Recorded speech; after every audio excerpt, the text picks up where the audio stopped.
We're here in Californication. Later on the varsity, journalist Jill Stewart, former Clinton speechwriter Eric Liu, and author Paul Waldman. Plus, we'll take five with comedian Carlos Mencia. First up, though, he is the front man for the Red Hot Chili Peppers, who just headlined last week's Democracy of the Senate rally in Santa Monica, and also an author now. The new book, Scar Tissue. Please welcome Anthony Kiedis. Ladies and gentlemen, Anthony.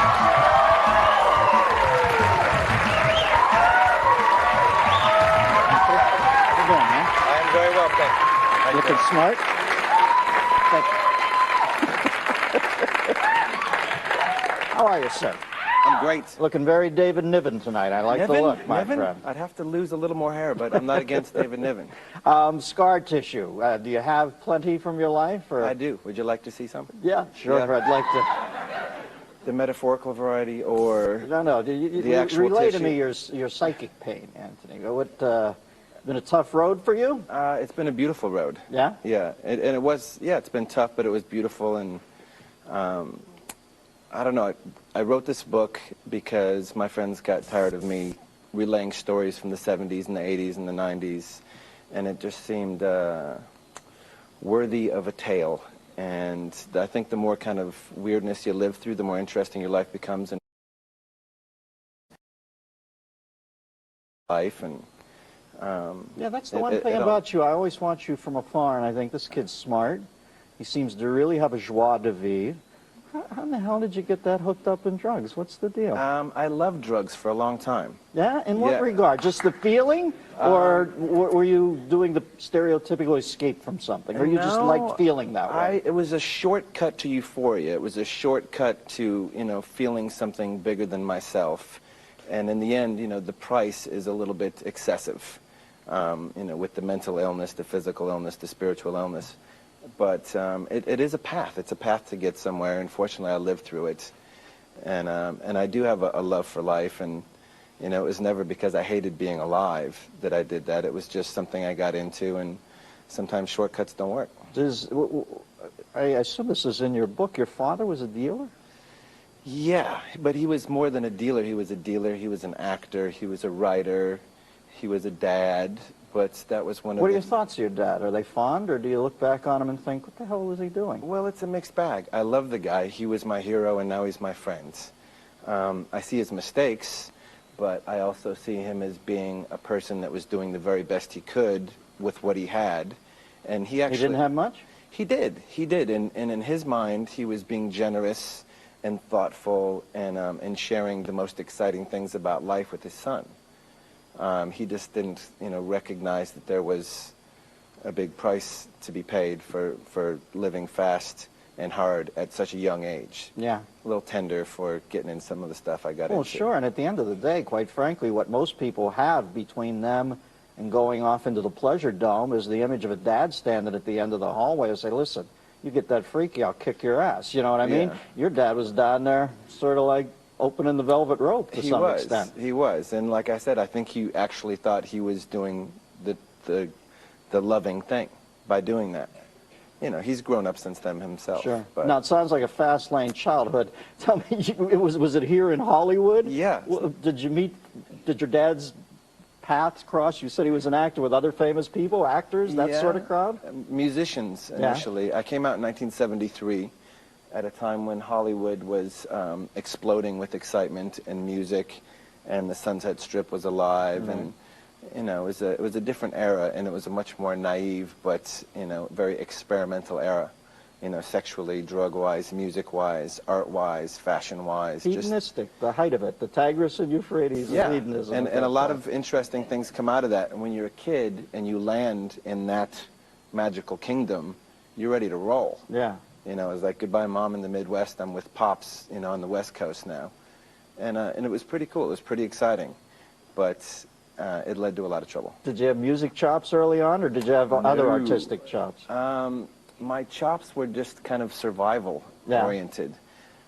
Music didn't really seem to be my thing. I got kicked out of a couple of different music classes when I was a kid. And it wasn't until I made friends with some guys at Fairfax High who were prodigious in their musical chops that I kind of got an inkling that I might be able to somehow align myself with what they did as a writer and a spokesman. And was that your assignment with the Peppers in addition to fronting them? You wrote a lot of the lyrics on that? I write the lyrics.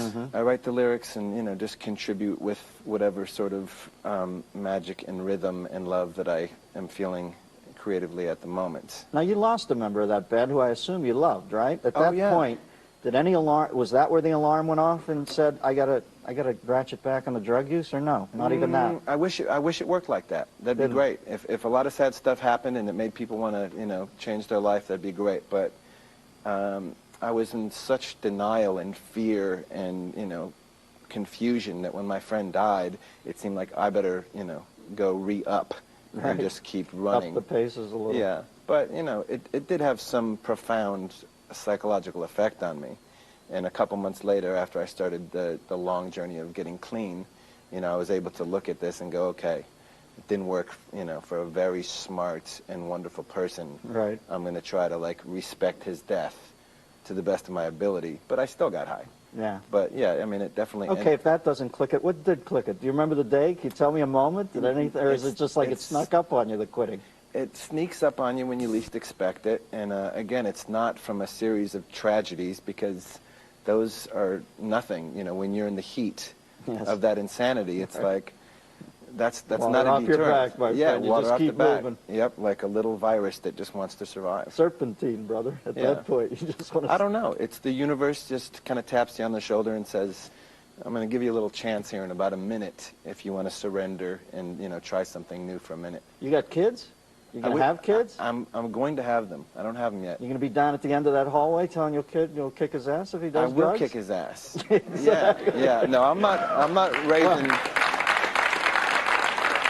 I mean, I'll kick his ass just for the hell of it. But, yeah, you can't tell somebody what to do. You can say, this is what happened to me. Right. This is what happened to the people that I loved. I don't know if you want to end up crazy and in pain and doing this, or if you want to maybe, you know, try not doing it. At least you can provide him some graphic insight about the sure. downside of it. Yeah, I'm What's not up with gonna the Dalai promote it. Lama? Did you bump into him recently? I bumped into him a while ago. How's that? Does he give off any vibe, or is it just the bald guy in a cape? No, huge vibe. He's a pretty good dancer as well. But I was trekking through India, Right. and I actually landed in his town, which is Dharamsala in the north of India. And I just said, you know, I'm going to go knock on his door, see if he's home. Really? And I knocked on the door, and they're like, you want to see who? And I said, the Dalai Lama. And they laughed. They're like, you and the rest of the world, pal, get lost. I was like, I guess so. I guess you're right. By the time I got back to my hotel, there was a note waiting for me. He'll see you in the morning. I was like, yes. Just because you were a guy who had the moxie to come up to the door, or because you were in the Peppers? Which one? Moxie / we had done a benefit for Tibet along the way. Well, listen. It's the Dalai Lama. He's not completely altruistic. So you show up, you go in. What's the Dalai do? Has he got cable? Is he sitting around? Has he got TV? Yeah, he was on the BlackBerry the whole time. I couldn't get a word in. Speaking to a higher power, no doubt. Yeah. But you found it an enriching experience? Well, or? they told me I couldn't get near him. They said, stand here. He's going to stroll down his path. If you're lucky, he'll wave. I was like, whatever. I'm happy to be here. It's a nice day. Yeah. And in the end, he went kind of jogging away from his security guards, came up. See how he's holding my hand? Yeah. He would not let go of my hand for about 10 minutes. And all he wanted to know was, how's your time in India? Isn't this a crazy place? What a country. What have you seen? Tell me what you like here. It's so surreal when they start having regular chat. Not that I've met the Dalai Lama, but you meet somebody you've always wanted to meet, and they start talking regular to you. You think, this is so surreal. I thought he'd be levitating or something, and here he is. I am actually about 4 inches off the ground now. Well, Anthony, I'm glad you're back from the brink, Thank baby. You seem like too cool to head to lose you. Thank you very much. We'll come up with a varsity. Anthony Kiedis, ladies and gentlemen.